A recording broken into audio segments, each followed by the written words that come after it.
What's up guys, I recently replayed Super Mario Galaxy, and that gave me the idea to make a recreation of the original Mario Bros game, but in 3D.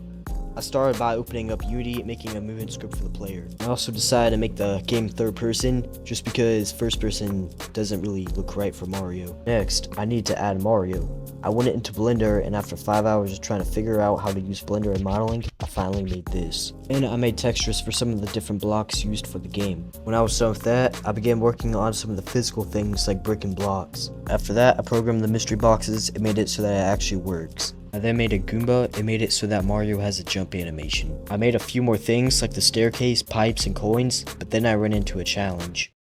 I had no idea how I was going to make the turtle guys work. First, I made a pretty crappy model that only took 2 hours. Then I had to find a way to make it so that it works like it does in the game. In the original game, you would have to stomp on its head and you would be able to kick its shell. However, 1, it's a 3D game, and 2, I have no idea how to program that. So after a few failed attempts, I decided to make it so that it works like the Goombas. Alright, so it's been about 2 weeks, and for some reason I've not been working, so I got back to work and I did a little bit of work off camera. I wanted to finish this project, so after creating the entire map, I made the ending with the flagpole. I did this by adding a trigger that disables the controller and has Mario walk in. I may make a part 2, including power-ups and the other levels, depending on how well this video does. But anyways, here are the results.